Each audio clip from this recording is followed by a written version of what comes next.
आदरणीय संत समाज, धर्मशिला माता एवं बहनों तथा देवियों, सभी के चरणाबिंद में रमेश दास का त्रिवार बंदगी, साहेब बंदगी। आज हम प्रवचन करेंगे जो हमारे माता बहन एक पर्व करता है, त्योहार जिसको बोला जाता है।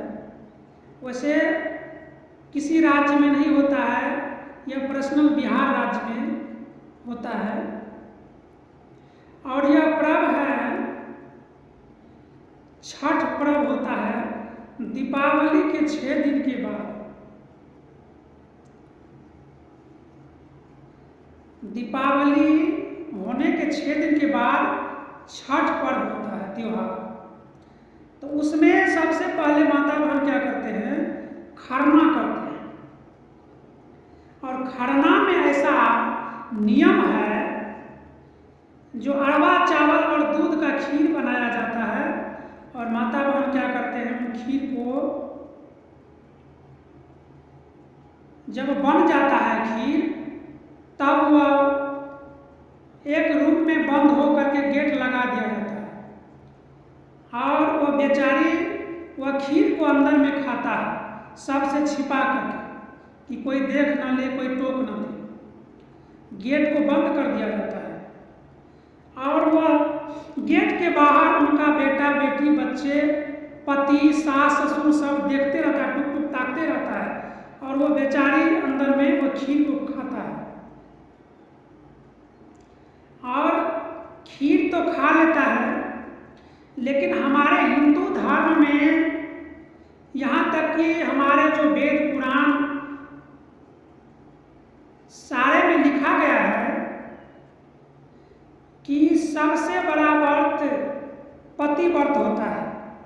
यानी महिला, हमारे हिंदू धर्म में जो महिला होती है, वह महिला जब भोजन बनाते हैं अपने घर में, चाहे जो कुछ बनाए, तो सबसे पहले अपने पति को भोजन करवाते हैं, अपने सास ससुर को भोजन करवाते हैं, अपने बच्चे को भोजन करवाते हैं और फिर अपना खाते हैं।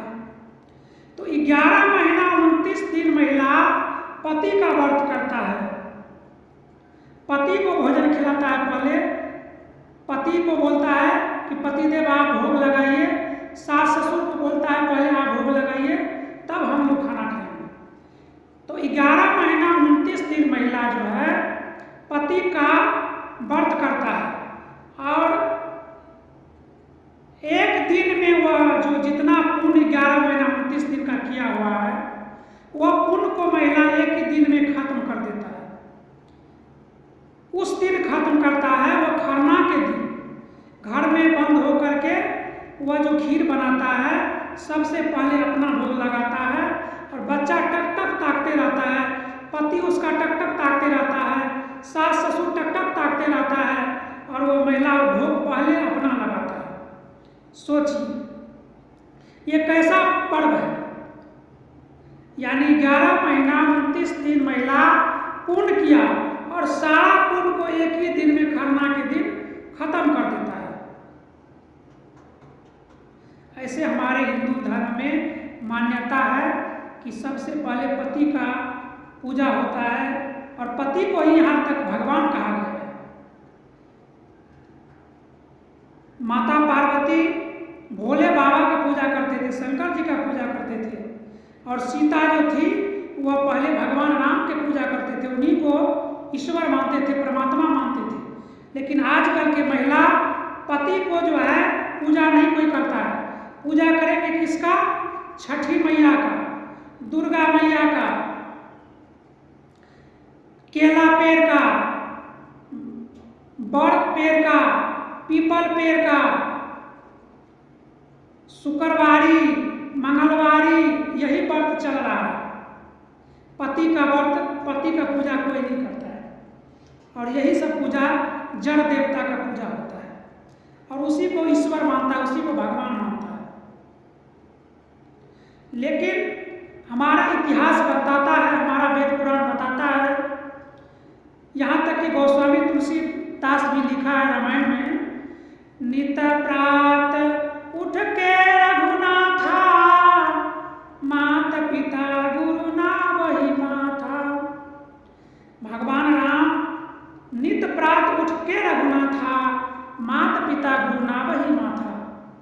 रामायण बता रहे हैं कि सबसे बड़ा भगवान तुम्हारा माता और पिता है।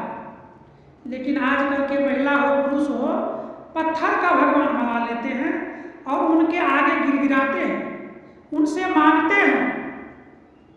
अरे भाई, जो मकान बनाया है वह तुम्हारा माता पिता ने बनाया है। मजदूरी करके पंजाब दिल्ली कमा करके वह माता पिता ने तुम्हें मकान बना करके दिया, दुकान बना करके दिया, जमीन खरीद करके दिया, माल मवेशी खरीद के दिया, अपने मेहनत करके तुम्हें पढ़ा लिखा के डीएम कलेक्टर एसपी वकील बनाया। उसका पूजा कोई नहीं कर रहा है, सिर्फ पूजा करेंगे बजरंग बली का।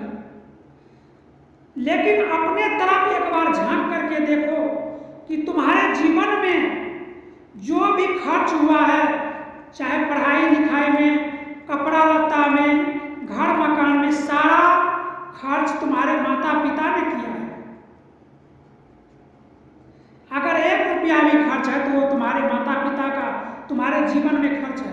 लेकिन तुम बजरंग बली के नाम लेते हो कि नहीं, जो कर किया है सो बजरंग बली किया है, जो किया है सो महादेव किया है, जो किया है सो कृष्ण किया है, जो किया है सो राम किया है। लेकिन अपनी तरफ झांक करके देखो, तुम्हारे जीवन में 1 रुपया भी लागत बजरंग बली का नहीं है, 1 रुपया भी लागत हनुमान जी का नहीं है, 1 रुपया भी लागत शंकर जी का नहीं है, 1 रुपया भी लागत कृष्ण भगवान का नहीं है। इस तुम्हारे शरीर को बनाने में इसमें जो तेल लगाया वो पैसा तुम्हारे माता पिता ने मजदूरी करके, नौकरी करके, कमा करके तुमको पढ़ाया लिखाया, कपड़ा खरीद के दिया, गाड़ी खरीद के दिया, मोबाइल खरीद के दिया, मकान बना करके दिया, जमीन खरीद के ले दिया। लेकिन यह इंसान अभागा कैसा है जो माता पिता का पूजा नहीं करता है और पत्थर का पूजा करता है, केला पेड़ का पूजा करता है, बड़ पेड़ का पूजा करता है, पीपल पेड़ का पूजा करता है। लेकिन हमारे हिंदू धर्म सनातन धर्म में 4 वेद बताया गया है, आयुर्वेद, सामवेद, अथर्ववेद। यह 4 वेद जो है, यह 4 वेद में आयुर्वेद में लिखा गया है, अथर्ववेद, सामवेद, आयुर्वेद और ऋग्वेद, यह 4 वेद में लिखा गया है मातृ देवो भव, पितृ देवो भव, आचार्य देवो भव, अतिथि देवो भव। यानी माता ही देवता है, पिता ही देवता है, गुरु ही देवता है, अतिथि यानी तुम्हारे यहाँ आए हुए मेहमान ही देवता है। लेकिन वेद का बात कोई नहीं मानता है, सब ब्राह्मण का बात मानता है। और ब्राह्मण भी आजकल पंडित लोग क्या किए हैं, यह वेद को उठा करके अलग में रख दिए और उल्टा सीधा जनता को पढ़ा रहे हैं। कहीं पर पीपल का पूजा करवाते हैं, कहीं पत्थर का पूजा करवाते हैं, कहीं पर केला पेड़ का पूजा करवाते हैं। ये पंडित लोग की देखिए ना कैसा चाल है, और लोग भी उन्हीं का पूजा करते हैं, कहते हैं पंडित जी तो सही कर रहे हैं। लेकिन वह वेद में तो देखिए क्या लिखा हुआ है, वह रामायण में तो देखिए क्या लिखा है, वह गीता में तो देखिए क्या लिखा है। सारे वेद पुराण में लिखा है कि माता ही देवता है, पिता ही देवता है, गुरु ही देवता है। यहाँ तक देखिए ना, कहा गया है रामकृष्ण से कौन बड़ा हो अभी गुरु किन्न, 3 लोग के हुए धनी गुरु आगे अधीन। जब राम भगवान को गुरु के शरण में जाना पड़ा सिर्फ एक ज्ञान के लिए, तो जब तक गुरु के शरण में नहीं जाओगे तब तक ज्ञान नहीं हो सकता है, और जब ज्ञान नहीं होगा तब तक आप भगवान के पास नहीं पहुंच पाओगे। इसी दुनिया में, इसी संसार में भटकते रहोगे। कभी केला का पूजा करोगे, कभी पत्थर का पूजा करोगे, कभी मूर्ति का पूजा करोगे, कभी सरस्वती का पूजा करोगे और भटका खाते रहोगे।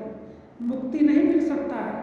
इसलिए मुक्ति अगर चाहते हो तो संत के शरण में जाइए, ज्ञान प्राप्त कीजिए, जड़ चेतन को जानने का कोशिश कीजिए कि जड़ क्या है और चेतन क्या है और हम क्या है। इंसान अपने आप को जानना नहीं चाहता है, दुनिया को जानना चाहता है। दुनिया में जितना चीज़ है सबको जानना चाहता है, लेकिन अपने आप को ही भूल गया है। अपने आप को ही नहीं जानता कि मैं कौन हूँ। मैं एक जीव, चैतन्य, अखंड, अविनाशी जीवात्मा हूँ। यह अपने आप को कोई जानने का प्रयास नहीं करता है, सिर्फ कृष्ण को जानने का प्रयास करता है, राम को जानने का प्रयास करता है। ठीक है, राम को आप जानते हैं, ठीक से उसको जानिए और राम के चरित्र को अपने जीवन में उतारिए, कृष्ण के चरित्र को अपने जीवन में उतारिए, अनसुईया के चरित्र को अपने जीवन में उतारिए, सबरी के चरित्र को अपने जीवन में उतारिए, महावीर के चरित्र को अपने जीवन में उतारिए।